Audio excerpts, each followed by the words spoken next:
Bonjour Frédéric Taddy. Euh, Bonjour Paul Jorion.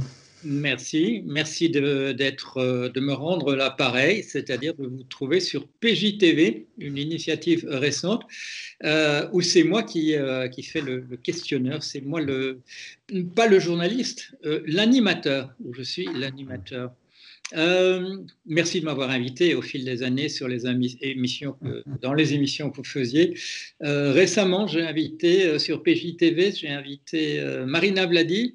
Et demain, ce sera Clémentine Autain qui sera mon invité. Et ce sont deux personnes que j'ai rencontrées sur le de ce, plateau de ce soir ou jamais. et merci d'ailleurs de les avoir mis côte à côte avec moi parce que ça leur a permis à toutes les deux de m'encourager et parfois même de me glisser des choses encore plus radicales dans l'oreille pour me permettre d'améliorer encore ma performance. Voilà. Et ça a été un plaisir pour moi de les réinterroger ces jours derniers. Euh, je me suis un peu intéressé plutôt qu'à ce que vous avez fait, parce que je le connais de l'intérieur, à la personne que vous êtes. Et là, j'ai regardé un petit peu les questions qu'on vous a posées. Elles Toujours sont les mêmes en général. ce que j'ai découvert surtout, c'est cette incapacité très généralisée des gens qui vous interrogent à accepter le portrait que vous faites de vous-même. Ça leur paraît, ça leur paraît pas crédible. Ce que vous dites de vous-même, c'est quelque chose, il y a quelque chose, voilà, il y a quelque chose que vous cachez qui n'apparaît pas en surface et dont il vaudrait être, voilà, la personne qui va découvrir le scoop. Cette image de vous-même, on ne veut pas l'accepter. On veut faire de vous un homme politique qui manigance en secret. On veut faire de vous, non, quand vous dites journaliste, on entend plutôt éditorialiste qui aura un message et on attend ce message depuis des années et il ne vient pas. Et quand vous dites je suis plutôt un animateur, non, on ne va pas acheter ça, c'est quelque chose qui paraît pas vraisemblable. Est-ce que c'est un bon portrait là que je viens de dresser? Oui, c'est le problème en fait, tout simplement que si vous dites à des journalistes, hein, parce que dans la vie privée, les gens l'acceptent très bien, Hum, que vous leur dites je n'ai pas d'opinion sur ce sujet, les gens l'acceptent, mais les journalistes ne l'acceptent pas. Et donc forcément, si vous ne voulez pas dire ce que vous pensez, ce dont ils sont eux très fiers, c'est de dire ce qu'ils pensent. Et hum. alors que moi, je n'aurais aucune fierté à dire ce que je pense. Ça me paraît ce que je pense me paraît souvent aussi banal que ce que pensent la plupart des gens. Et donc, si vous ne le dites pas, c'est que vous cachez quelque chose, ou plutôt que vous avez quelque chose à cacher. C'est donc que ça doit pas être ça doit pas être très honorable ce que vous pensez pour ne pas le dire à la face du monde. Il faut dire aussi que je les mets face à leurs propres contradictions, en ne voulant pas dire ce que je pense, en tout cas en ne voulant pas énoncer mes opinions, je leur reproche implicitement de constamment mettre les leurs en bandoulière. Donc forcément, il y a un point de mésentente qui est assez général avec les gens qui exercent la même profession que moi. Je suis habitué. Quand j'ai découvert ça, voilà, en faisant ma petite enquête, ça m'a rappelé quelque chose. Ça m'a rappelé quelque chose et c'est là que je voudrais vous conduire dans ce petit entretien. Par exemple, bon, il y a une différence d'âge entre nous. Vous avez 15 ans de moins que moi. C'est une demi-génération, selon les calculs des démographes. Mais sinon, il y a des choses que je reconnais. Vous expliquez que dans votre carrière, ça a été essentiellement des gens qui vous ont dit venez travailler avec moi ou bien venez faire ceci et cela. Et ça, je sais que c'est relativement rare. En général, ben, les gens cherchent du boulot et on les accepte ou pas, etc. C'est une chance, non? Comme ça, qu'on vienne vous chercher en vous disant venez faire telle chose avec moi? Oui, d'une certaine manière, c'est une chance. C'est vrai que ma carrière, je dis toujours, c'est 8 coups de fil que j'ai reçus. À chaque fois que c'est moi qui ai téléphoné, ça n'a jamais abouti. Et donc, d'une certaine manière, c'est une chance. J'ai eu la chance qu'à chaque fois, il y ait des gens qui s'intéressaient à moi et qui avaient envie de me laisser faire ce que j'avais envie de faire. Mais en même temps, je me dis, j'aurais pu être plus entreprenant.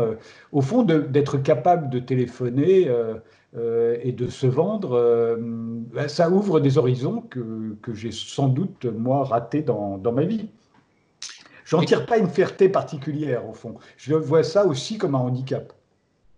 Oui, parce que vous dites en même temps, j'arrive pas à me vendre moi-même quand j'essaie de le faire.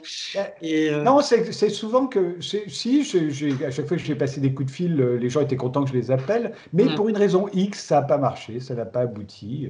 C'est ouais, comme ça. oui. Il y a peut-être quand même, comment dire, il y a peut-être quand même une configuration là, peut-être quelque chose qui veut dire quelque chose. Mais dans le fait qu'on vous appelle en disant voilà, venez travailler avec moi, ça révèle quand même, on ne fait pas ça avec tout le monde, ça révèle quand même qu'on sait qu'a priori ce serait plutôt possible de travailler avec vous, que vous êtes quelqu'un d'affable, quelqu'un dont les colères ne vont pas déranger tout le monde, etc. Ça dit quand même quelque chose sur vous qu'on vous aborde de cette manière-là. Ben, disons que ce qui est agréable, c'est que j'incarne quelque chose de Mmh, différent. C'est ce mmh, qui j'imagine, me rend attirant pour certains et pas du tout pour d'autres. Faut bien l'admettre aussi. J'incarne quelque chose de différent et ce quelque chose de différent peut être assez avenant sur le marché des médias en général, que ce soit à la télévision, à la radio ou dans la presse écrite. Puisque en fait, j'ai fait j'ai travaillé dans les trois et je continue de travailler dans les trois domaines. Et dans les trois domaines, ça s'est toujours passé de la même manière. On m'a toujours téléphoné. Voilà, c'est comme ça. Euh, je vous dis, je suis pas sûr que ce soit. J'aimerais mieux être capable, moi, Vous savez, il y a les gens qui distribuent les cartes. C'est une conversation que j'avais eue avec Claude Berry, qui m'a mmh, expliqué que son père lui avait expliqué toute sa vie. Son père était tailleur, je crois. Et mmh, son père lui avait toujours dit, il faut que tu sois parmi ceux qui distribuent les cartes. Et mmh, pas seulement du côté de ceux qui attendent qu'on leur distribue des cartes. Et moi, je suis du côté de ceux qui attendent qu'on leur distribue des cartes. J'attends qu'on me téléphone et qu'on me donne de bonnes cartes. Et quand mmh. on me donne de bonnes cartes, je dis, OK, on y va. Et, mais distribuer les cartes, c'est bien aussi. Et ça, je dois dire, c'est quelque chose que je ne connais pas vraiment. Mmh. Ça viendrait peut-être, mais quand on vous parle de cette tolérance, voilà, cette bonhomie qui est la vôtre, vous assignez ça en général à une enfance heureuse. Vous dites, ouais, Oui, j'ai eu oui, une enfance oui. sans histoire. Oui, je crois que je crois que ça vient de là. Je dirais, je suis très tolérant, c'est vrai. J'ai le sens de l'hospitalité aussi. C'est quelque chose qui se perd. C'est-à-dire que même les gens dont je ne partage absolument pas les idées, même parfois qui ne me sont pas sympathiques, euh, j'ai envie de leur donner l'hospitalité, la possibilité de s'expliquer et de se défendre, même par la même occasion. Il y a un côté avocat refoulé chez moi. Je me sens très très bien, je suis très copain avec Éric Dupond-Moretti. On est très très proches là-dessus. J'aurais sans doute été un avocat du genre d'Éric Dupond-Moretti. Avec ce côté, ouais, je dois avoir un instinct en moi qui veut que non pas que je défende les idées des gens, mais que je prenne leur défense en tant qu'être humain. Hum, J'ai toujours l'impression que je peux à peu près tout m'expliquer. Ça, c'est la tolérance. Je peux m'expliquer, même les sentiments qui me révulsent, je peux me les expliquer. Je peux hum, les comprendre, non pas au sens les admettre et les encourager, mais les expliquer. C'est-à-dire, pour moi, c'est pas des fous, c'est hum, pas des monstres, c'est hum, humain. hum. Et j'ai de la tolérance, parfois même de la pitié pour ça. Voilà, c'est comme ça. Oui. Et par les temps qui courent, ça devient de plus en plus difficile. Les gens sont de moins en moins tolérants. Et il y a le fanatisme monte. Il y a une espèce de radicalisation générale. Mais vous avez de la radicalisation dans tout. Vous voyez, Hum. même les végétariens sont devenus radicaux maintenant. Donc, Oui, oui. Oui, cette capacité à prendre le monde comme il est et les gens comme ils sont, c'est parfois, oui, effectivement, très très mal reçu. Ce qui me vient à l'esprit, c'est cette série de télévisée, ça date d'un moment maintenant, mais que Zilberberg avait fait à propos de Hitler. Hitler, un homme allemand, si j'ai bon souvenir, et où il était là avec sa caméra à l'épaule et il allait voilà, sur les traces de Hitler et ça avait été très très mal pris parce que les gens attendaient à ce qu'on se soit un admirateur, soit quelqu'un qui le dénonce, un monstre, un fou, etc. Et sa tentative de dire, voilà, qu'est-ce que ce serait d'être Hitler, ça avait été très, très, très, très mal reçu. C'est quelque chose qui mérite encore d'être vu, mais c'est vrai qu'il y a de moins en moins de tolérance pour ça. Oui. Hitler étant un cas un peu particulier, c'est le méchant numéro un du XXe siècle.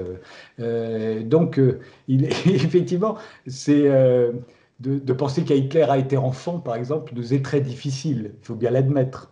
Mais c'est un peu vrai de Staline aussi, mais moins. Hitler, c'est quand même, c'est une synthèse, on va dire. Oui, mais il faut se souvenir que dans son entourage immédiat, il y avait personne qui considérait qu'il était fou. Peut-être, oui, dans les dernières heures, mais pas avant. Alors, je crois j'ai des discussions beaucoup avec les gens qui m'envoient, qui critiquent les analyses que je fais de Trump. Je crois qu'il est très important de comprendre des gens comme ça et ne pas les disqualifier d'une manière ou d'une autre, soit en faisant des gentils ou des mauvais, etc.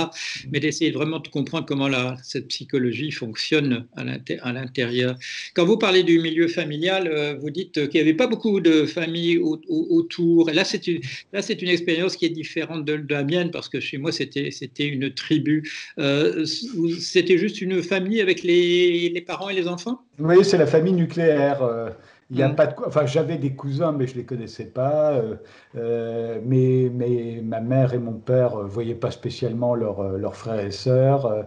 J'ai eu qu'une grand-mère. Tous mes autres grands-parents étaient décédés, soit quand j'étais en bas âge, soit avant que je naisse. Et de ce fait, oui, c'était la famille nucléaire avec les amis, les enfants des amis, et puis mes amis à moi, etc., etc. Mais au fond, ce n'était que des gens qu'on avait choisis. C'était pas les gens que la fatalité de la descendance vous ont obligé à fréquenter, à respecter, etc., etc. Donc de ce fait, j'ai pas de respect obligé, moi, par exemple. J'ai beaucoup de mal à avoir des rapports hiérarchiques trop sévères. J'admets d'avoir un patron et que c'est lui qui décide, mais je l'admets en théorie, mais je lui donne pas beaucoup de pouvoir sur mon travail. Pour en revenir à notre conversation, quand on me passe un coup de fil et qu'on me dit j'aimerais bien travailler avec vous, c'est j'aimerais bien travailler avec vous, c'est pas j'aimerais bien que vous travailliez pour moi. C'est-à-dire que ça veut dire qu'on accepte que je vais faire ce que j'ai envie. Mais ce que j'ai envie, je vais l'adapter à la chaîne, au journal ou à la station de radio, à l'horaire que vous me proposez. Mais ce sera ce que j'ai envie, moi, de faire. Et je serai le patron de ce que je vais faire. C'est comme ça. Je pense que ça aussi, ça vient de là. C'est le fait que vos parents vous ont fait confiance, qu'ils vous ont toujours encouragé à être vous-même, au fond, et pas à essayer de les imiter, ni à obéir aveuglément à ce qu'ils vous disent. Moi, mes parents m'interdisaient un certain nombre de choses, mais ils m'expliquaient pourquoi. Et je comprenais pourquoi ils me l'interdisaient. Et à ce moment-là, et de ce fait, je leur obéissais. Parce que ça me paraissait tout à fait raisonnable, sensé et indiscutable. Sinon, j'aurais discuté. Mais il semble que vous ayez découvert, contrairement à ce que disait Claude Berry, que finalement d'être celui qui reçoit les cartes plutôt qu'il les distribue donne une plus grande liberté. C'est une liberté, mais vous êtes quand même prisonnier de la distribution. C'est-à-dire que, si plus personne ne vous donne des cartes, qu'est-ce que vous faites? Je ne sais pas, un jour ça arrivera, et qu'est-ce que je ferai? Oui, mais quand les cartes sont mauvaises, on peut bluffer, non? Ah, mais de toute façon, ça m'est jamais arrivé quand on a essayé de me distribuer des mauvaises cartes, j'ai dit non. Ouais. Mais, enfin, je crois. Mais Après, il faut savoir en quoi on est bon. Ça, Mm. pour moi, c'est quand même quelque chose de très important. C'était Alain de Greff à Canal+, qui me parlant d'un très célèbre animateur de Canal+, m'avait dit, il ne sait pas en quoi il est bon. Et j'avais trouvé ça lumineux, c'est-à-dire que Oui. c'est vrai qu'on ne sait pas tous en quoi on est bon. Moi, il me semble que je sais que je suis un bon intervieweur. J'ai découvert en le faisant que je pouvais être un très bon organisateur de débat. Maintenant, je n'ai jamais animé un jeu télévisé, je pense que je ne serais pas bon. Vous voyez, je sais que je ne serais pas un bon enquêteur, par exemple. Quand j'ai commencé à écrire dans Actuel, puisque j'avais reçu un coup de téléphone de Jean-François Bizot, il m'a envoyé faire des reportages au Cambodge, et ailleurs. Et en les faisant, j'ai découvert que j'étais un très mauvais journaliste.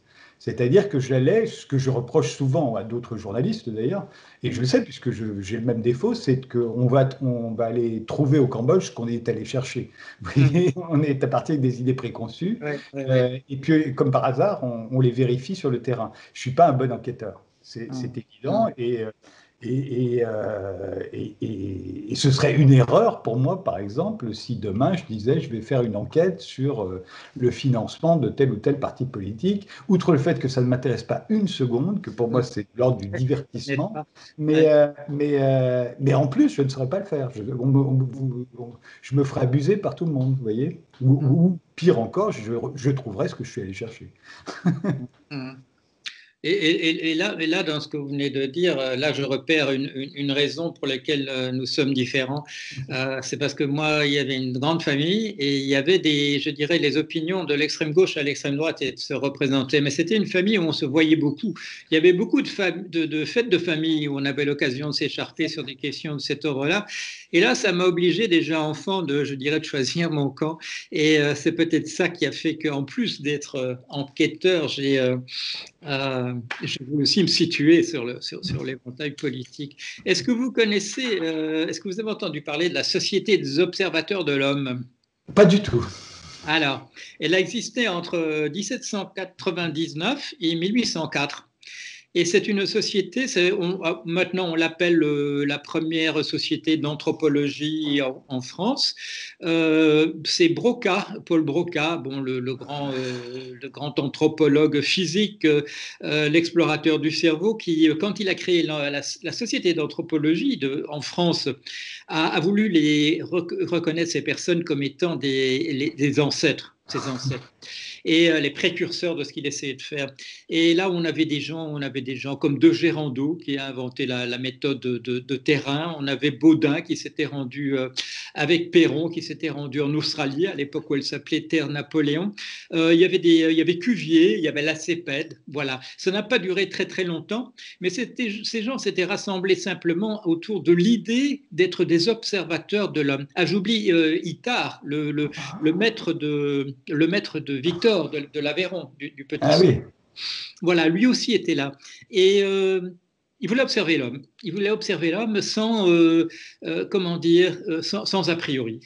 On s'intéressait à des questions dont on débattait, comme est-il vrai que le temps qui fait nous change notre humeur, et des choses de cet ordre-là, où on racontait un voyage qu'on avait fait dans les terres australes, dans la terre Napoléon. Et l'expression m'est venue en regardant vos interviews. Vous êtes un observateur de l'homme. Oui, alors moi je suis surtout un observateur de l'époque. Alors vous me direz, l'époque est constituée par les hommes qui interagissent avec elle, mais moi j'ai toujours voulu comprendre mon époque. Mm. Sans doute parce que dès l'enfance j'étais passionné d'histoire, donc le passé me paraissait une fantastique façon de comprendre le présent en les comparant. Aujourd'hui, enfin avec l'âge, j'ai ajouté la géographie. C'est-à-dire que je pense que pour comprendre le présent, il faut connaître le passé pour savoir ce qu'il y a de différent entre le passé et le présent. Et il faut aussi savoir ce qui se passe dans les autres pays, ailleurs, au même moment. C'est-à-dire comparer le présent avec le présent. Les Français d'aujourd'hui avec les Américains d'aujourd'hui, si vous voulez. Et voilà, c'est ça, moi, qui me passionne, comprendre l'époque. Je crois que l'homme ne change pas beaucoup. Le monde change, mais pas l'homme, pas tellement. C'était le titre d'une de mes émissions sur Europe 1, ça s'appelait Regarde les hommes changer. Mm. Et en même temps, alors c'était au départ, je voulais que ça s'appelle Regarde le monde changer. Et puis Mm. Jean-Pierre Elkabbach, qui était un des coups de fil qu'on m'a passé, celui de Jean-Pierre Elkabbach qui m'a dit viens à Europe 1, Oui, oui.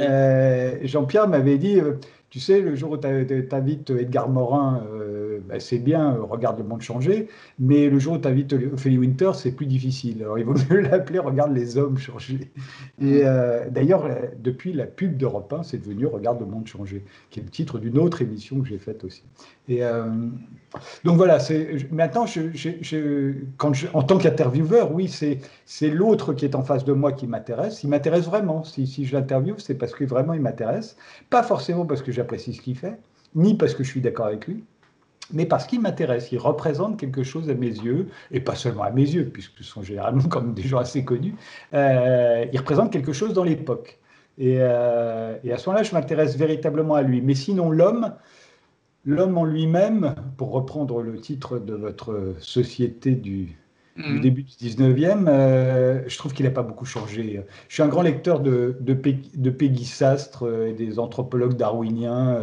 Je pense que l'homme, et la femme d'ailleurs, n'ont pas beaucoup changé depuis 100 000 ans, 300 000 ans, 300 000 ans qu'existe Homo sapiens. Je ne pense pas qu'il y ait de grandes différences. Pourtant, Baudin et François Perron, dans les terres australes, quand ils voient pour la première fois des aborigènes australiens, ils ont l'impression qu'ils ont quand même affaire à autre chose. Et j'ai eu la même impression d'ailleurs en allant à Alice Springs, centre de l'Australie, et de me retrouver face aux aborigènes. J'ai eu effectivement la même impression. Mais c'est lié à des critères esthétiques. C'est lié au fait qu'ils ont des faciès, des visages qui sont radicalement différents des nôtres. J'ai eu cette sensation, pas seulement d'ailleurs avec les aborigènes, mais c'est l'altérité, mais l'altérité physique. Ça ne veut pas dire, je pense que mes ancêtres vivaient d'une manière assez similaire à celle des aborigènes. Ouais.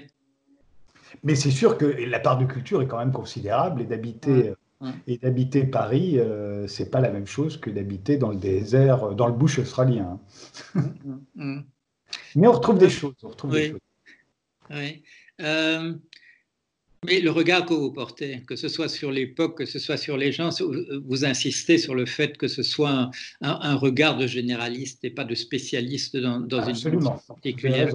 Mais aussi d'abord parce que je trouve que le monde est tellement passionnant. Si j'avais dû me spécialiser dans quoi que ce soit, j'aurais été extrêmement frustré.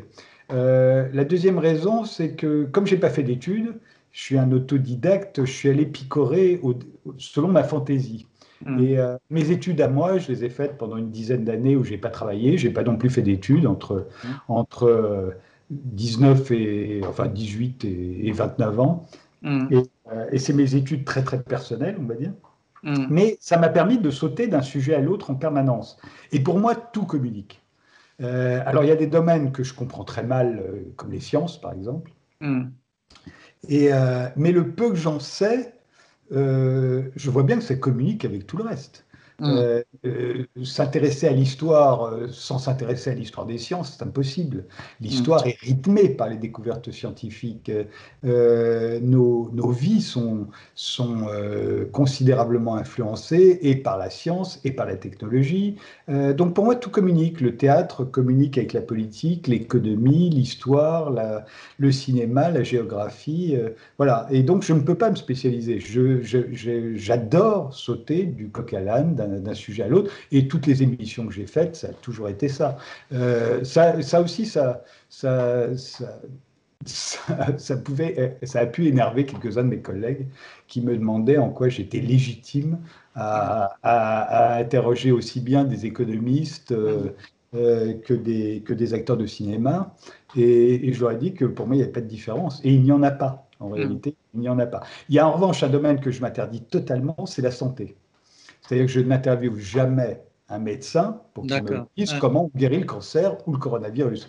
Tout le monde m'a dit pourquoi tu l'as pas interviewé le professeur Raoult. Pour moi, c'est hors de question. Maintenant, ça m'intéresserait d'interviewer Raoult, mais en tant que phénomène.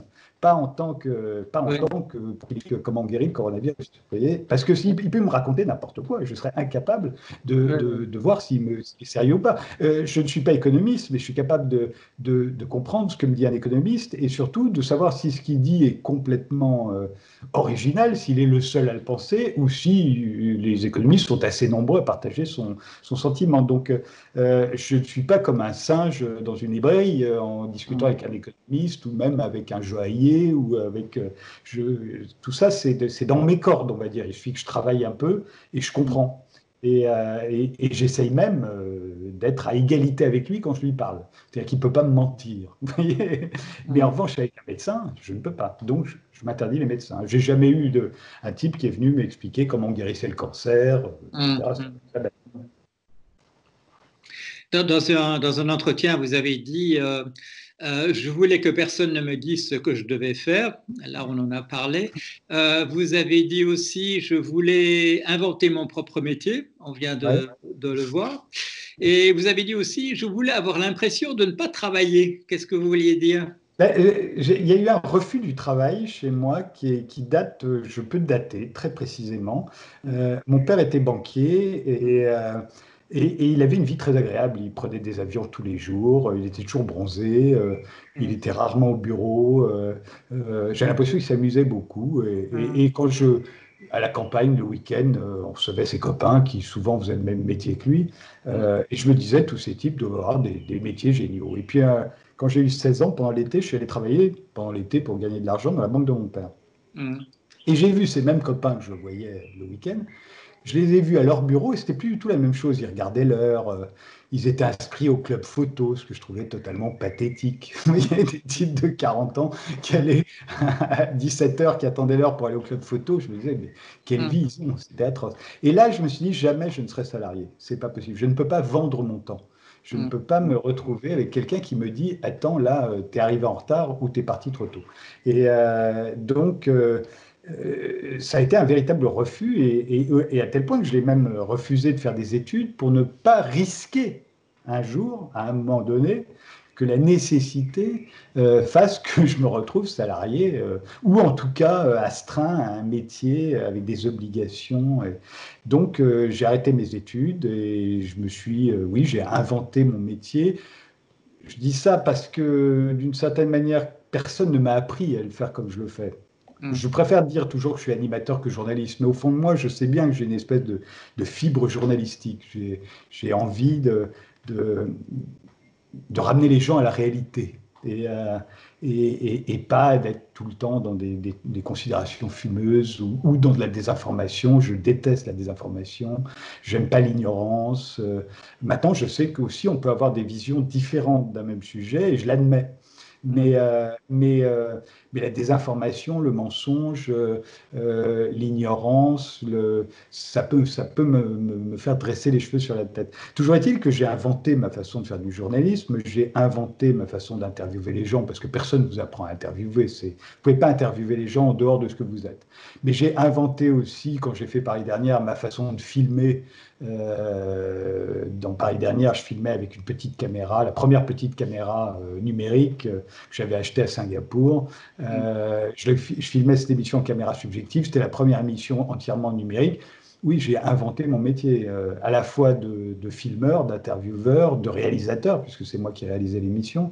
Et puis, quand on m'a donné Ce soir ou jamais, j'ai inventé ma façon de faire une émission culturelle. Personne n'avait fait une émission culturelle de ce type. Euh, et j'ai inventé aussi ma manière d'organiser les débats. J'ai une déontologie assez précise de ce que je ne l'impose à personne d'autre, mais de ce que je dois faire quand j'organise un débat. Je sais pourquoi j'invite un tel, pourquoi j'invite Paul Jorion, et qui je dois mettre en face de Paul Jorion. Vous voyez, pour que ce soit un vrai débat, un bon débat. Et, euh, et bon, bah, tout ça, je l'ai inventé parce que personne ne m'a expliqué comment faire, hein. J'ai eu des gens que j'ai beaucoup aimé, admiré, Jean-François Bizot dans la presse écrite, Thierry Ardisson à la télévision. Ils ont sans doute eu de l'influence sur moi, mais ils n'ont jamais été un modèle. Je n'ai jamais fait des émissions comme Thierry était mon producteur sur Paris Dernière, on s'entendait très très bien, mais ce que je faisais l'amusait, l'épatait comme quelque chose de différent. Et ce que lui me suggérait me semblait toujours venir de quelqu'un d'autre que moi. Vous voyez, il n'y avait pas de mimétisme. Et Jean-François Bizot, c'était pareil. Et voilà, donc dans ce sens-là, oui, je me suis à peu près inventé, on va dire. Est-ce qu'on pourrait dire alors, je vais essayer de résumer, vous allez me dire si je me trompe, que vous êtes, que l'objectif, c'était de pouvoir lire tout ce que vous aviez envie de lire en termes de livres et pas de, voilà, pas de presse quotidienne, et que par ailleurs, on puisse raccrocher à ça un métier qui vous plaît par ailleurs et qui fait que vous êtes payé d'un côté et qui vous permet par ailleurs de l'autre côté de lire absolument tout ce que vous avez envie de lire. Oui, sauf que j'aime beaucoup lire des livres. Je trouve que pour comprendre le monde, il faut lire des livres. Mm. Euh, on peut lire le journal, mais si vous avez lu des livres, vous pouvez vous passer du journal. Pas dans tous les cas, mais quand même à peu près, on va dire. Mais ça ne suffit pas. Je ne suis pas un type qui reste chez lui à lire des livres, même si j'en lis énormément. Je suis allé jusqu'à en lire 4 par jour. Pour certaines, à une époque, quand je faisais le Social Club sur Europe 1, je lisais jusqu'à 4 livres par jour. Et je les lisais vraiment. C'est-à-dire que vous avez été habité, vous m'avez jamais dit non, d'où vous sortez ça, ou etc. Je l'avais lu en diagonale, mais je l'avais lu. Mais si je ne faisais que lire des livres, ça ne me suffirait pas. Ça, c'est l'école Jean-François Bizot, justement. C'est la différence entre Actuel et Les Inrecuptibles. Les Inrecuptibles, c'est un magazine branché que vous faites en restant chez vous, en regardant la télé, et aujourd'hui en surfant sur Internet. Actuel, c'était un magazine branché qu'on faisait en faisant le tour du monde. Ça n'avait rien à voir. Jamais dans une réunion de rédaction actuelle, on se serait contenté de dire tiens, il y a tel programme à la télé, on pourra en faire que. Ça n'existait pas. On lisait des livres et on allait vérifier dans la réalité comment il en est, ce qu'il était. Et ça, j'ai gardé ça. Pour moi, aujourd'hui, si vous me donnez quelques millions d'euros et que j'arrête de travailler, je ne ferai plus que voyager. Et je ne m'enfermerai pas chez moi, où il y a pourtant beaucoup de livres, pour lire les livres que je n'ai pas lus. Non, je prendrai des avions et j'irai voyager. Ce que je fais déjà, mais malheureusement pas assez. Donc la vie, pour moi, est quand même, la vraie vie, c'est très important. C'est à égalité avec la littérature, la culture en général. Ça ne suffirait pas. Un homme qui ne serait que un homme de culture m'ennuierait. Enfin, je m'exprime, je n'aimerais pas, moi, être ça. Ça ne veut pas dire que je ne connais personne qui soit comme ça et qu'il ne m'ennuie pas forcément. Mais moi, j'aimerais pas être comme ça. Vous auriez pu être un anthropologue parce que vous auriez aimé, et vous l'aimez encore, on le voit bien, vous mettre justement à la place de l'autre et de voir ce que c'est, de voir les choses par un autre regard. Et ça, c'est quelque chose qui n'est pas donné à tout le monde, parce que beaucoup de gens sont inquiets à l'idée de devenir éventuellement quelqu'un d'autre qu'ils sont. Les gens, et là, c'est peut-être quelque chose que justement, et là, c'est le psychanalyste qui parle, qu'une enfance heureuse permet. On n'a pas peur de devenir quelqu'un d'autre. De la même manière que vous disiez tout à l'heure, on n'a pas besoin de régler des comptes à l'infini quand il n'y avait pas de raison de régler des comptes. Et de la même manière, on a moins peur de devenir un autre ou une autre qui serait dangereux par rapport à celui qu'on connaît et qui est déjà difficile à maîtriser. C'est l'empathie, au fond. Moi, je pense que l'empathie, c'est quelque chose de très important chez l'homme. Et alors là, de tout temps, depuis 300 000 ans. L'empathie, l'altruisme, je pense que c'est très important aussi. Ne pas avoir peur. Alors ça, là, ça c'est intéressant. Moi, par exemple, j'ai peur de rien. J'ai peur de rien. Je ne dis pas que dans la rue, si quelqu'un m'agresse, je n'aurais pas peur. Mais je n'ai peur de rien dans le sens où je n'ai pas peur du réchauffement climatique. Non pas parce que je ne crois pas au réchauffement climatique, mais parce que ça ne me fait pas peur. Je n'ai pas peur de la fin du monde. J'ai pas peur des terroristes. Ils ne me terrorisent pas. J'ai pas peur de la mort. Voilà. Mais au fond, c'est Serge Rezvani qui m'avait dit un jour méfie-toi méfiez-vous, parce qu'on se tutoie pas, méfiez-vous de l'optimisme. Les juifs allemands optimistes ont fini à Auschwitz et les pessimistes ont fini à New York. Ouais. Et je pense que c'est très très vrai. Et les travaux des anthropologues darwiniens montrent qu'au fond, les peureux, les singes peureux se sont plutôt mieux reproduit que les singes flegmatiques. Vous voyez, parce qu'au fond, la peur est bonne conseillère. Elle vous permet de fuir les animaux sauvages. Et on le voit bien aujourd'hui, c'est ce qui explique, ça c'est le sujet je trouve que j'ai lu son livre hier, le dernier livre de Peggy Sastre sur la haine orpheline, et qui explique très bien, et pour moi c'était un des grands mystères de l'époque, pourquoi est-ce que les gens passent leur temps à s'indigner sur les réseaux sociaux. Et des gens pour qui j'ai de l'estime, certains d'entre eux, ils passent 2-3 heures par jour à se bagarrer pour ou contre le nationalisme, pour ou contre le mondialisme, pour ou contre enfin, absolument tous les ismes possibles, et vous avez l'impression qu'ils mettent leur peau là-dedans. Pour moi, ils s'inventent des ennemis. Alors, non pas que ça ne représente aucun danger, mais au fond, c'est tout à coup, on choisit un ennemi, on bataille toute la journée contre lui. Et au fond, ils reproduisent le comportement de nos ancêtres qui, eux, se battaient contre la faim, la soif, les cataclysmes naturels, les animaux sauvages. Et au fond, aujourd'hui, où notre monde nous a apporté une assez grande sécurité, la paix, la santé, etc., ben, on n'a plus tellement d'ennemis, alors il faut bien se raccrocher à ceux qui se présentent, vous voyez, et puis vous allez devenir un antifasciste au moment même où les fascistes n'ont plus le pouvoir. Mais finalement, c'est pas plus mal. Je me moquais beaucoup des antifascistes des années 80. À l'époque, le Front National faisait très peu de voix, et, enfin pas beaucoup, mais et puis vous aviez des antifascistes comme ça, il y en avait plus qu'il devait y en avoir dans les années 30. Et, mais au fond, ben voilà, c'est peut-être un truc assez sain, au fond, de continuer la lutte. Vous voyez, de continuer la lutte, même quand il n'y a pas véritablement de danger. Peut-être que moi, je survivrai moins longtemps. Mais oui, mais vous vous intéressez à l'histoire et vous savez que l'histoire en général, l'histoire des hommes, c'est un truc absolument violent.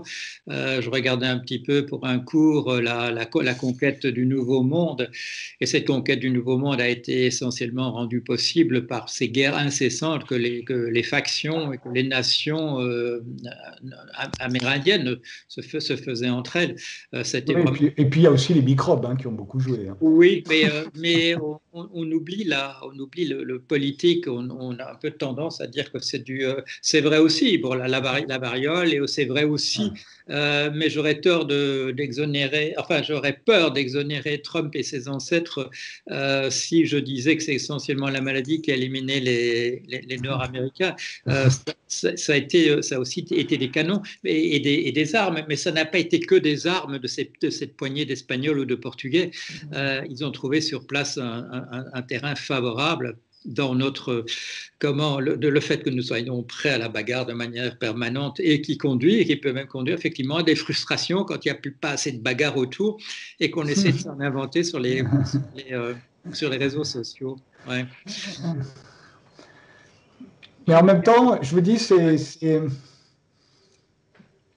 moi, je me souviens, le magazine Le Monde m'avait longuement interviewé et avait titré de façon très désobligeante, mais évidemment pour me nuire, l'homme sans conviction.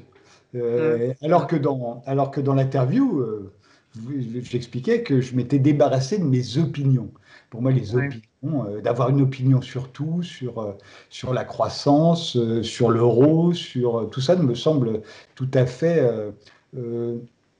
pas nécessaire, notamment pour le métier que j'exerce. Il vaut même mieux ne pas avoir d'opinion et être capable de vous écouter, vous, et quelqu'un qui va penser radicalement différent de ce que vous pensez. Et je trouve ça beaucoup mieux dans ce qui pense ça. Ça n'empêche pas d'avoir des convictions. Il y a des choses qui sont de l'ordre je dirais, de la métaphysique ou de la philosophie. Là, on parle de conviction sur l'homme, sur la justice, sur la liberté, sur l'égalité, sur des choses comme ça. Ça me débarrasse, en revanche, des opinions sur Macron, sur François Hollande ou sur Sarkozy, qui me paraissent des choses sans forcément dont l'importance n'est pas si considérable que ça. Mais en titrant l'article « L'homme sans conviction », on avait vraiment l'impression que j'étais le type qui était prêt à admettre les pires crimes et qui trouvait que ça allait faire de l'audience, ce qui est le contraire de ce que je suis en réalité. Je ne suis loin d'être sans conviction, mais c'est vrai que je me suis débarrassé des opinions et que donc les gens qui bataillent toute la journée pour un oui ou pour un non, ça me semble assez vain. Mais vous êtes du coup une victime de la persécution des neutres. C'est ça votre sort? Moi, je ne me sens pas du tout victime. Au contraire même. Outre le fait que je ne suis pas du tout dans le culte victimaire de notre époque, et en plus, je ne me sens pas du tout une victime. Je fais ce que j'aime, je fais ce que je veux, je suis bien payé. Sachant que moi, je me fous totalement de la célébrité, de l'audience, je ne suis absolument pas politique, c'est-à-dire je ne cultive pas les amitiés des puissants, je les fuis au contraire. Je ne cultive pas non plus l'amitié de mes collègues, je les fuis de la même manière. Donc, je m'estime extrêmement privilégié, certainement pas une victime. Et puis en plus, je vous dis, j'aimerais pas être une victime, quoi qu'il arrive. Je trouve que ça ne vous confère aucun vertu particulière. Être une victime ne rend pas meilleur que les autres. Et donc, c'est pas une condition que je trouve très enviable. Je les plains, les victimes, mais j'en fais pas des saints. Je vais quand même vous citer quelque chose. C'est pas tout à fait la victime, mais c'est quand même le fait voilà, que les gens vous en veuillent. C'est dans ce livre, ces entretiens avec Attali, qui va paraître bientôt. Qui est paru. C'est paru. Ça devait paraître juste le jour du confinement. Et donc, on les a retenus, c'est sorti maintenant. Ça s'appelle donc À tort et à raison. Et Attali dit la chose suivante dans les toutes premières pages. Pour rester dans l'histoire, un penseur doit appliquer 3 principes: ne faire qu'étudier et écrire, s'en tenir à une seule idée et l'approfondir, se constituer une cour de disciples résolus à faire rayonner la pensée de leur maître. Et vous faites en commentaire ensuite, résultat, tout le monde lui en veut, même si personne ne sait exactement pourquoi. Oui, c'est dans le cas d'Attali, c'est très juste. C'est-à-dire que les 3 principes qu'il cite, il n'en a respecté aucun. Et c'est comme ça qu'il explique qu'en fait, qu'en tant qu'intellectuel, on le considère si peu dans un pays comme la France. Ailleurs, ça semble différent. Il a un public, il vend beaucoup de livres, Jacques, il est écouté. Je pense qu'il n'a pas eu autant d'influence qu'on lui en prête. D'ailleurs, c'est un des sujets de nos entretiens. Il montre à quel point, à la fois, il a prévu énormément de choses, et à quel point il a eu peu d'influence, y compris auprès de François Mitterrand, dont il a été le conseiller spécial pendant plus de 10 ans. Il vous rend hommage, d'ailleurs, dans le livre. Je ne sais pas si vous êtes arrivé à cette page. Non. C'est grâce à vous il dit que c'est grâce à vous qu'il a pu effectivement prédire une crise immobilière, enfin la crise des subprimes, parce qu'il avait lu votre article que vous aviez publié, le fameux, celui qui vous a rendu célèbre a posteriori. Mais donc, oui, je pense que c'est quelqu'un que j'aime beaucoup, moi, et parce que je lui trouve une grande cohérence, justement, qu'il a au fond les mêmes préoccupations que moi. Je le dis souvent qu'il était pour moi comme un grand frère qui aurait réussi.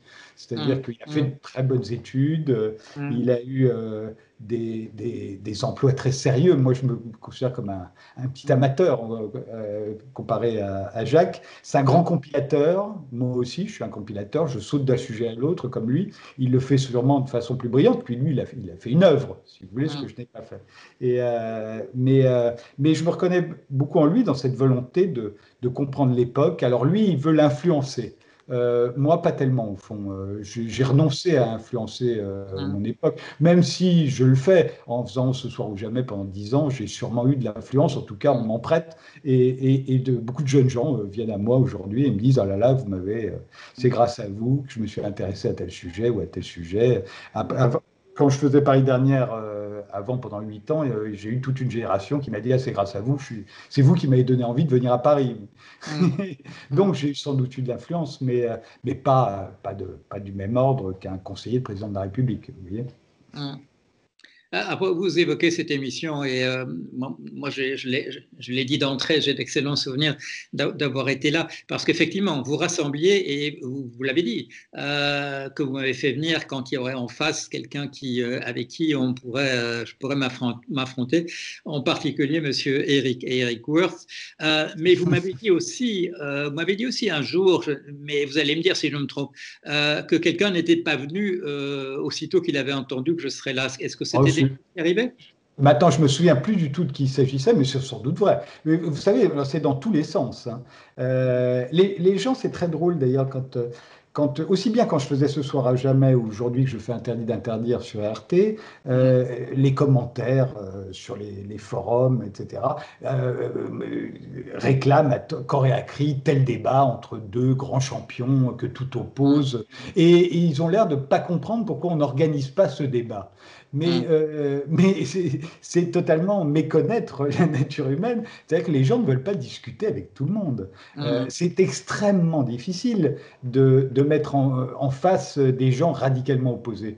Vous avez des gens très courageux, des gens très bagarreurs, qui sont ravis, que ça excite, que ça intéresse, de se retrouver face aux champions de l'autre camp, de la même force, du même poids, on va dire, de la même notoriété, mais ils sont extrêmement rares. Vous voyez, tout le monde a rêvé d'un débat à l'époque où il était encore fréquentable entre Tariq Ramadan et Bernard-Henri Lévy.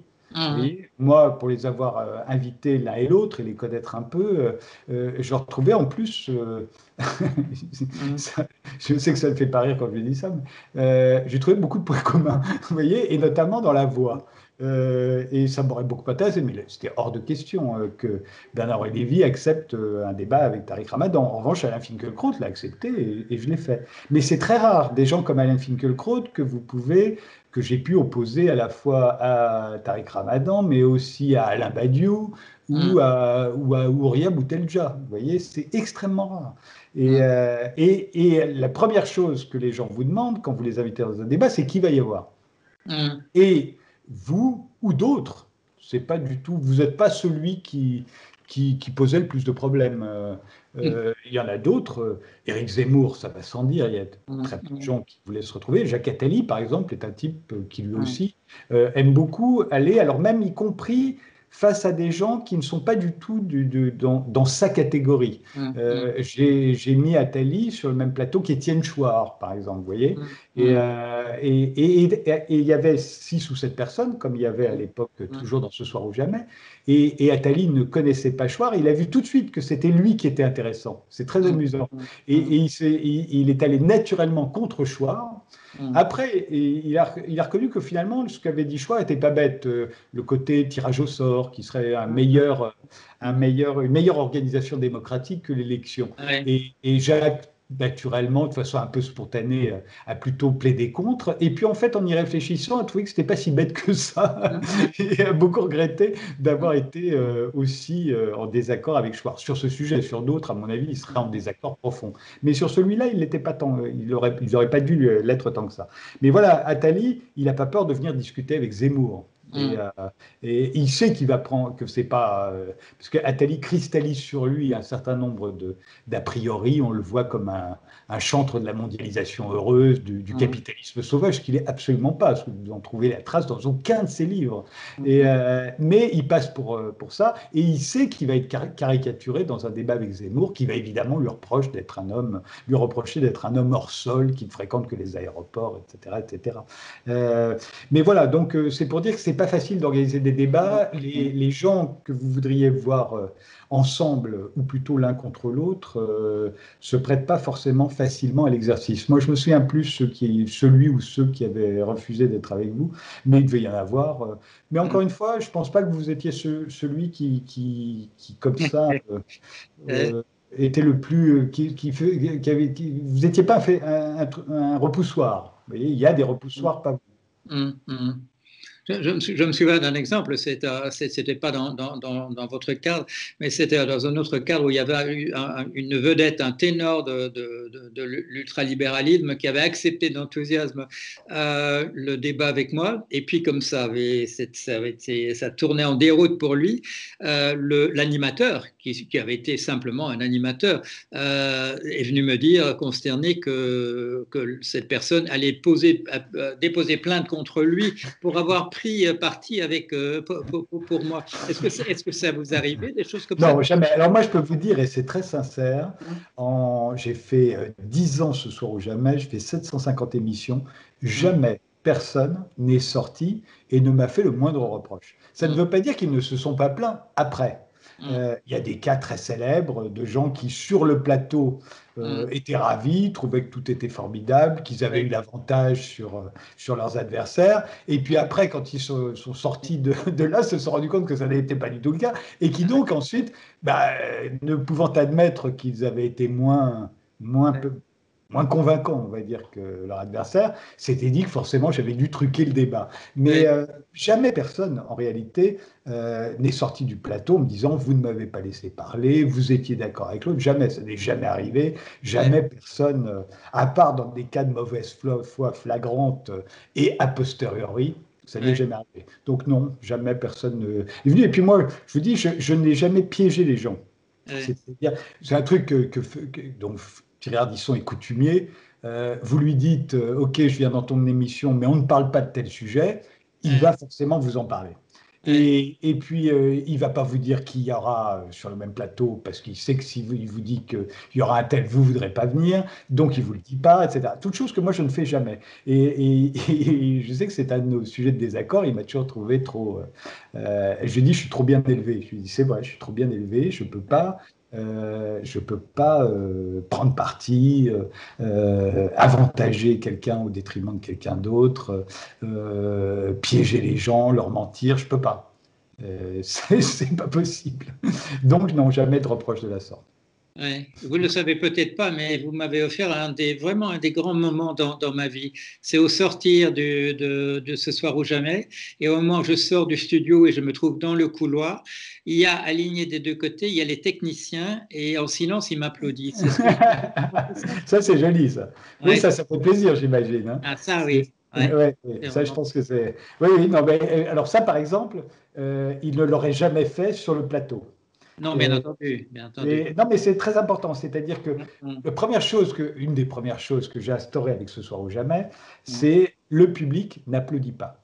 C'est-à-dire, vous savez, d'abord parce que le public, quand il applaudit, c'est toujours suspect. Il y a ce qu'on appelle des chauffeurs de salle. Y compris dans certaines émissions, on discute sérieusement et où on s'oppose. En réalité, il y a des chauffeurs de salle. Et je ne parle pas des émissions politiques. Hein.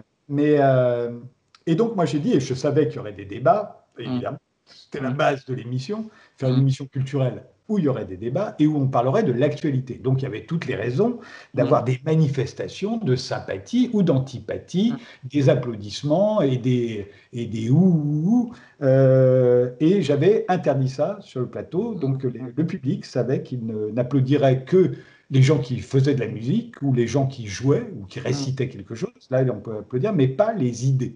Et donc, c'était très scrupuleusement respecté, et par le public, et par les techniciens, et par tout le monde. Il ne devait jamais y avoir de manifestation. Pour moi, ce qui est très important dans une émission comme Ce soir ou jamais, c'est que c'est une émission qui ne parle pas. L'émission elle-même ne s'exprime pas, ni les techniciens, ni l'animateur. Il n'y a pas de chroniqueurs payés par l'émission qui viennent se foutre de la gueule des invités. Il n'y a pas de reportage fabriqué par l'émission à charge ou à décharge des invités ou du sujet. Tout est fait à partir de ce que les autres disent, y compris les reportages que je vous passais. Ce n'étaient pas des reportages, c'était des extraits des émissions qui étaient passées au journal télévisé, etc. etc. Et donc, jamais... Et même, j'allais même plus loin, c'est-à-dire que, puisque c'était les débuts de Twitter et tout ça, et j'interdisais aux gens qui travaillaient avec moi de tweeter leurs réflexions, leurs sentiments, leurs approbations sur quelque sujet que ce soit. Parce que jamais on ne doit manifester. Alors, en revanche, dans la vie privée, dans le couloir, les techniciens avaient le droit de vous applaudir, mais pas sur le plateau. Non. Est-ce qu'on ne vous a jamais imposé des personnes dans des émissions? Jamais personne ne m'a imposé quoi que ce soit. Le seul refus que j'ai eu pendant 10 ans de Ce soir ou jamais, c'est le débat que j'allais organiser, qu'ils avaient organisé entre eux d'ailleurs, et ils m'avaient dit que c'était le seul endroit où ils pouvaient le faire, c'était chez moi. C'était un débat entre Zemmour et Ramadan. J'aurais beaucoup aimé voir. Parce que Zemmour s'était retrouvé face à Ramadan du temps où il était chez Ruquier. Zemmour était chez Ruquier, mais ce n'était pas le même Zemmour. Et c'était un Zemmour déjà engagé, mais pas de la même manière, pas aussi radicalement anti-musulman. Et en même temps, je pense qu'il y avait une sorte de respect chez Zemmour et Ramadan de bagarreurs, de type isolé, de type de paria. Alors, Zemmour était moins paria que Ramadan. Zemmour était quand même payé et invité largement dans les médias. Mais il y avait un peu un sentiment. Et ils voulaient faire ce débat, et je leur avais dit oui, avec plaisir. Et puis, à l'époque, Zemmour avait été un peu trop invité sur France Télévisions. Et le directeur des programmes de France 2 m'avait dit non, là, c'est pas possible, encore Zemmour, reporte ça plus tard. Et puis, en fait, on l'a jamais fait. C'est la seule fois où on m'a dit de ne pas faire quelqu'un, et c'était Éric Zemmour. C'était ça. Non, moi j'ai toujours eu. On m'a jamais imposé quoi que ce soit, véritablement. J'ai jamais eu. Alors, je ne dis pas que ça n'existe pas. Je pense que si j'avais présenté le journal de 20 heures, il y aurait certainement eu des pressions parce que vous êtes à un endroit stratégique pour le pouvoir, pour l'opposition, pour les politiques. Et eux, sans doute, n'ont pas peur de faire pression sur vous. J'ai lu beaucoup de souvenirs de journalistes qui faisaient état de ce genre de choses et je suis sûr que ça existe encore. Mais je dirais que c'est de l'ordre de... C'est normal. Ce qu'il faut, c'est être capable d'y résister, ce qui n'est pas facile. C'est une des raisons, moi, pour lesquelles j'ai toujours fui les politiques, les gens de pouvoir hors de mon émission. Jamais je me suis retrouvé dans le bureau du président de la République, je me suis retrouvé à dîner avec un futur président de la République, mais j'ai jamais cherché à les revoir, si vous voulez, ni à entretenir avec eux la moindre relation. Parce que je sais très bien qu'à un moment, vous allez vous trouver, vous allez éprouver de la sympathie, il va vous demander quelque chose, vous allez le faire. Voilà, donc je préfère éviter. Mais, et de ce fait, ça ne m'est jamais arrivé. Jamais personne n'a exercé. Après, on peut essayer de vous faire du chantage, mais du chantage gentil. Tel éditeur va essayer de vous faire du chantage, invite-le, machin, etc. Mais c'est sans importance, c'est dérisoire. Et jamais de la direction de France Télévisions, jamais, jamais, jamais. Ils m'ont toujours défendu. À chaque fois qu'il y a eu, je parle des anciennes directions de France Télévisions. À chaque fois qu'on m'a reproché des choses, ils sont toujours venus me défendre. Et jamais eu le moindre problème. Est-ce qu'il y a un point commun ou des points communs entre vous et Edward Snowden? Non, je crois pas. Moi, je ne suis pas... comment vous dire? Je peux avoir un côté justicier, chevalier. Vous voyez, je peux avoir un côté comme ça, à chercher la gloire, le panache, à être le seul à faire ce que je fais. Ça, j'ai éprouvé beaucoup de plaisir, à être reconnu aussi bien, enfin dans la plupart de mes émissions, comme étant quelqu'un qui est le seul à faire ce qu'il fait. Et donc, c'est une forme de gloire. C'est pas des fans, ça m'intéresse pas. Mais de chercher la gloire, oui, c'est assez mon genre. Mais de me sacrifier pour une cause, alors quelle cause ce serait? Oui, je peux imaginer que me sacrifier pour si demain je me retrouvais dans une dictature, vous voyez. Mais sous prétexte que mon pays écoute les conversations, évidemment que mon pays écoute les conversations des autres. Où est le problème? Enfin, où est le problème? Si, je vois bien que ça me cause un problème, mais je veux dire, ça ne mérite pas de partir en exil. Non. Pas, pour moi, tout ça, c'est anecdotique, si vous voulez. La Seconde Guerre mondiale, c'est pas anecdotique. Vivre dans un pays fasciste, c'est pas anecdotique. Vivre sous une dictature communiste, c'est pas anecdotique. Mais de savoir que les États-Unis commettent des crimes de guerre, c'est une évidence, comme les Français. Pour moi, quand on fait la guerre, on commet des crimes de guerre. Aujourd'hui, en plus, si on en croit le tribunal pénal international, tout le monde commet des crimes contre l'humanité, puisque le crime contre l'humanité, ça commence avec la répression violente d'une manifestation. Le crime contre l'humanité n'a plus ce caractère unique qu'il avait après la Seconde Guerre mondiale.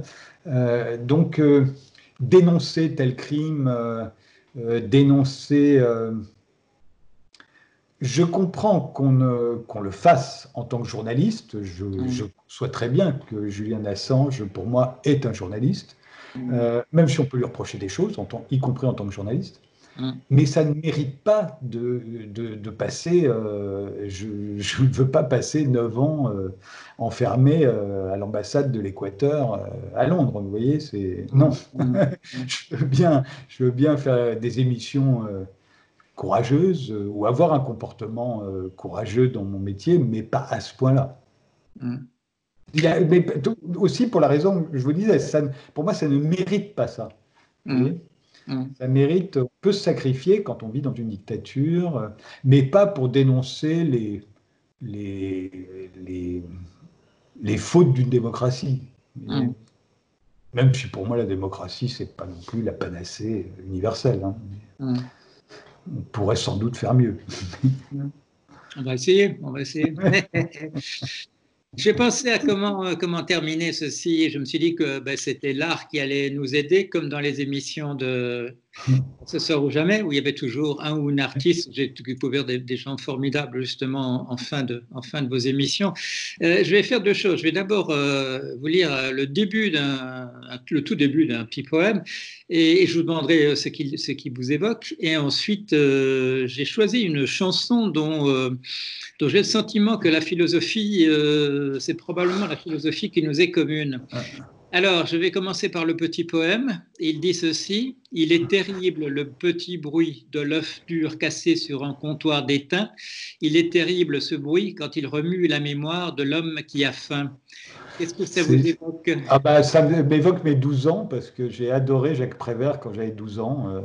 C'est dans le recueil Paroles que j'avais absolument dévoré. À 12 ans, je lisais Jacques Prévert et En attendant Godot de Samuel Beckett. C'était pour moi le comble, l'un et l'autre était le comble de la poésie. Et j'en suis d'ailleurs à peu près resté là en termes de poésie. C'est pas un art que je fréquente assidûment. Je connais que les vedettes, au fond, Prévert en étant une, mais Rimbaud, Verlaine. Mais pour aller au cœur ayant une grande empathie et une sensibilité de gauche, quand on essaye de savoir ce que je dis toujours que je suis un gauchiste de droite, parce que tout ça parce qu'il faut bien trouver quelque chose à leur dire, mais parce que je peux avoir des valeurs de gauche et de droite, et pour ça j'ai des valeurs de gauche, c'est-à-dire que je suis pas pour l'égalité du tout. Je suis pas un égalitariste à tout craint, mais j'ai beaucoup de mal à supporter la pauvreté, et notamment la pauvreté à côté de moi. Je suis comme beaucoup de bourgeois, on va dire. Et donc ça, oui, voilà. Je suis quelqu'un qui passe son temps à donner de l'argent à ceux qui m'en demandent dans la rue, si vous voulez, pour sans doute eu égard à ce poème. Encore un point que nous avons en commun. J'avais pensé à l'œuf dur parce que vous l'aviez... Parce que j'adore les œufs durs en plus. Oui, voilà, exactement. Vous aviez mentionné un journaliste qui vous interviewait, que vous déploriez la disparition des œufs durs dans les... C'était ce journaliste qui avait remarqué d'ailleurs que je mangeais toujours des œufs durs. Et c'est vrai. Et d'ailleurs, le café dans lequel... à côté d'Europe 1, quand Europe 1 était rue François 1er, a fermé. Depuis, Europe 1 est parti de la rue François 1er. Mais ce café ayant fermé, c'était le café Mode. Ça devient de plus en plus difficile, vous avez sans doute remarqué, de manger des œufs durs sur un comptoir. Oui. C'est dommage, c'est dommage. Et la chanson à laquelle j'ai pensé, c'est une chanson de Prévert et Cosma, mais c'est pas une chanson triste de Prévert et Cosma, c'est au contraire une chanson gaie. Alors, je vous dis au revoir, je vous remercie d'avoir participé à cet entretien. Et si vous êtes d'accord, à moins que vous ayez encore quelque chose à dire. Oh, j'aurais sûrement des tas de choses à dire, mais je peux me contenter de ça. C'était agréable d'avoir pas toujours les mêmes questions qu'on me pose habituellement. Voilà, alors on va lancer la musique. Et à bientôt, j'espère. À bientôt, Paul.